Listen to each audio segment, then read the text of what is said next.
Hindi ko kaya. Hindi ko talaga kaya. Hindi talaga. Ang pangit. Hi guys! Welcome to my channel. And today, i-review ko itong Nose Pore Strip Jeju Volcanic Ash by Watsons. And kung gusto nyo malaman kung effective ba siya o kung sulit ba siya, just keep on watching.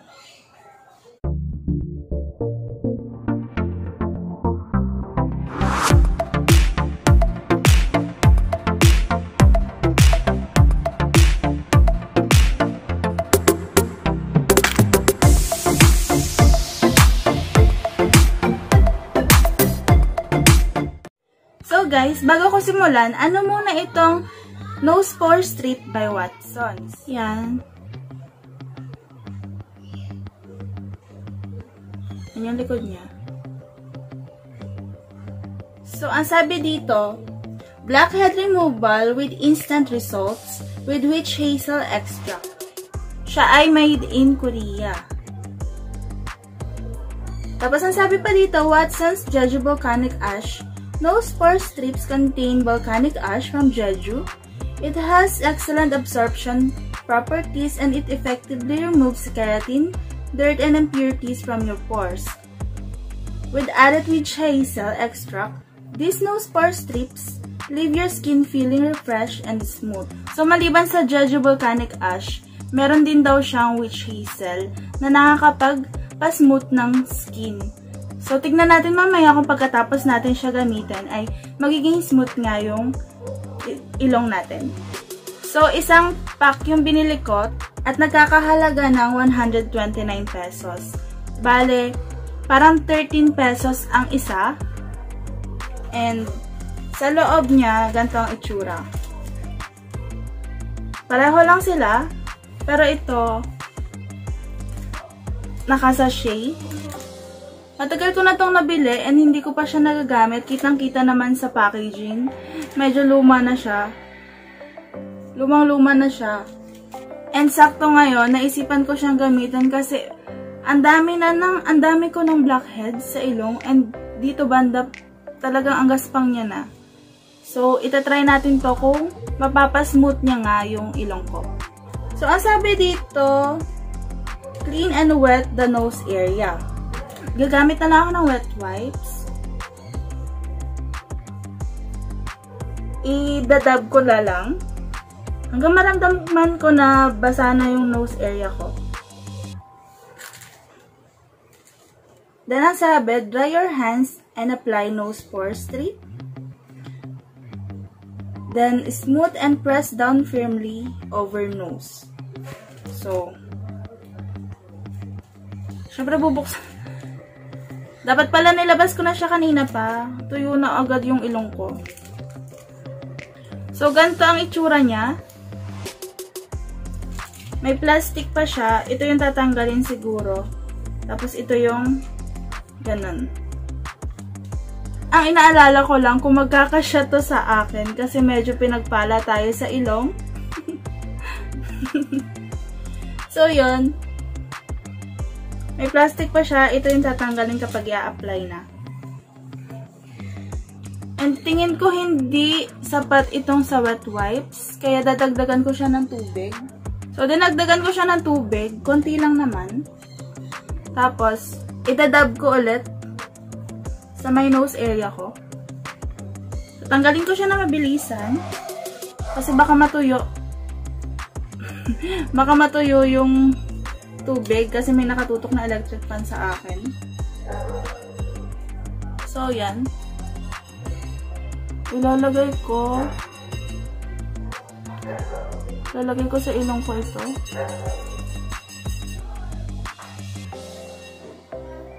Hindi siya gaanong dumikit. And ito try ko ulit siya basain.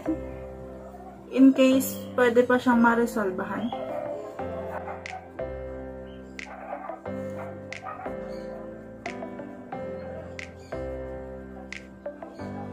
Sana naman umepekto. Para akong inoperahan sa ilong. Tapos ang sabi, leave on for 10 to 15 minutes.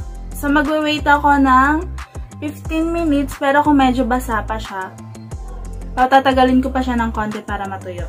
And nakaharap naman ako sa electric fan, siguro naman matutuyo siya ng mabilis. So, habang naghihintay, magsha-shoutout po muna ako. So, shoutout kay Jemmy V. Arevalo sa best friend ko.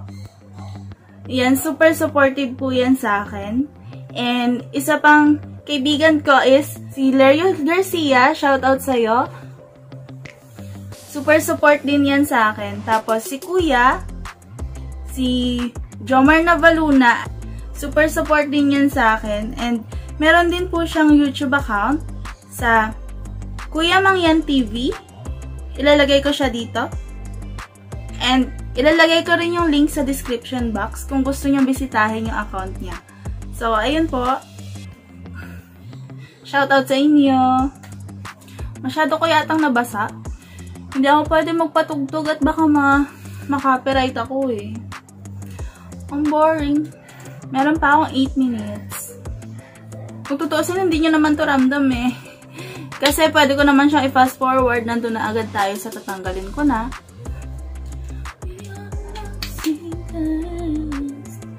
Wala, na LSS na ako dun sa Love Seekers. Kung hindi nyo pa po pala napapanood yung reaction video ko, ililink ko siya dito sa taas. And ilalagay ko rin siya sa description box. Ano nga pala, ito po yung unang video ko na gamit yung ring light ko. At kung gusto nyo mapanood yung unboxing ko ng ring light, ilalagay ko rin siya ngayon dito. Ayan. Tapos nasa description box din yung link kung gusto nyo doon tignan. So guys, super sulit niya guys. Super mura. Yun lang masasabi ko. Sobrang tuwa ko kanina nung pagka-unbox ko eh. Basa pa siya. Nasobrahan talaga yung lagay ko ng tubig. Pero okay lang naman. Guys, kapag hinawakan, medyo malagkit siya. Kaya kung sobrang basa pa siya, huwag niyo masyadong hawak-hawakan kasi manlalagkit yung kamay. Huwag niyo akong tularan. Ako lang ba yung nababother? Hindi siya pantay.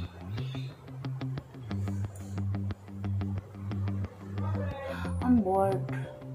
Hindi naman ako makapag-cellphone kasi ayan ang cellphone ko. Guys, kung gagayahin nyo yung ginawa ko, huwag nyo masyadong pasain.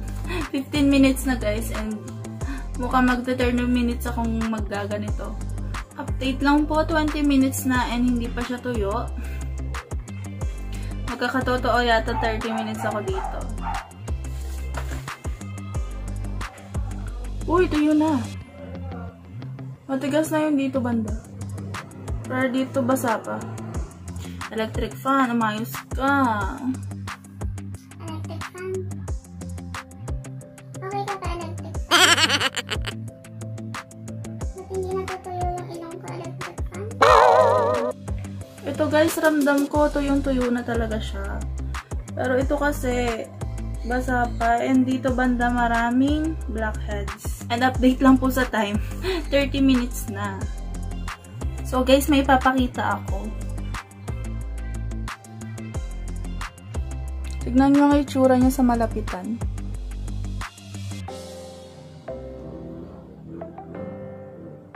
Parang yung mga may mga dots siya dyan. Parang pinasok niya talaga yung pores ko. And medyo hindi na siya, medyo matigas na siya. Matigas na siya dito banda. Tapos dito. Pero dito medyo malambot pa eh. Ayoko patanggalin kasi sayang naman yung hinintay ko. Ba't hindi ko pa susulitin, diba? Maghintay pa ako ng another 5 minutes. Kasi matigas na siya pero gusto ko talagang dikit-dikit siya sa balat ko para kuhang-kuha talaga yung blackheads.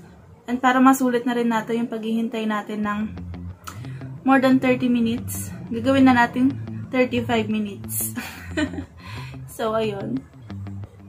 So, guys, this is a moment of truth. Medyo lumapit ako sa camera para makita nyo. And tatanggalin ko na siya. Uumpisahan ko dito.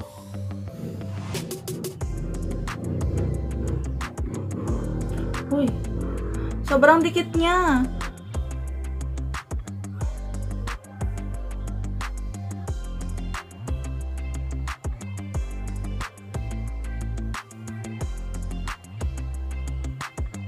Sakit. Tapos dito. Aw, masakit. Marami kasi maliliit na balahibo. Masakit siya. Aray. Hindi naman sobrang sakit. Kung hindi naman mabalbon yung mukha mo, hindi yan masakit. Ako kasi masakit. Yun. So, next ay dito.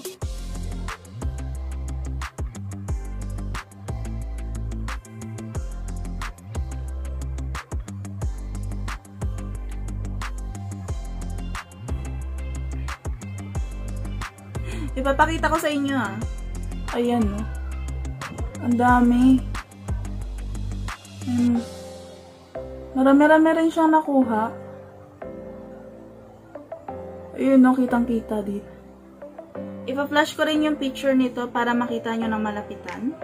So, ilalagay ko siya ngayon.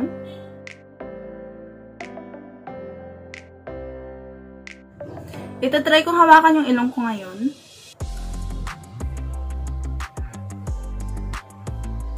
And medyo nag-smooth nga siya. Hindi naman totally smooth.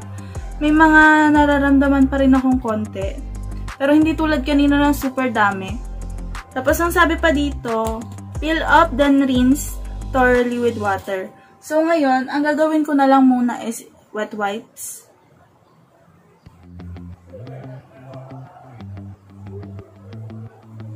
So ayan. Patuyuin ko lang saglit. So, guys, masasabi ko bang effective siya? Yes, effective siya. Kasi marami rin siyang nakuha na blackheads sa akin. Pero hindi nga lang yung white, blackheads lang siya ha. Hindi siya yung whiteheads na, yun yung marami sa atin eh. So, sa tingin ko pang blackheads lang talaga siya. Tapos, kung sulit ba? Yes, kasi 129 pesos ang 10 pieces. Tapos kung i-divide mo siya sa 10, nasa 13 pesos lang ang isa. So, mura na siya. And, kahit pa paano nabawasan naman yung mga nasa ilong ko. So, masasabi kong sulit siya. Kung i-recommend ko ba siya? Yes. I-recommend ko siya para dun sa mga may mga blackheads. Pero sa mga may whiteheads, siguro ang may re-recommend ko is yung parang liquid nose pack na liquid para mapasok niya talaga yung pores natin at matanggal niya yung mga whiteheads and blackheads. Ito, kung marami kang blackheads, i-recommend ko siya sa'yo. So, yun lang guys, ang review ko sa Nose Pore Strip Jeju Volcanic Ash by Watsons. And don't forget to like, share, and subscribe to my channel. And don't forget to click the notification bell below para ma-notify ka kung may bagong upload ako. Yun lang po. Salamat!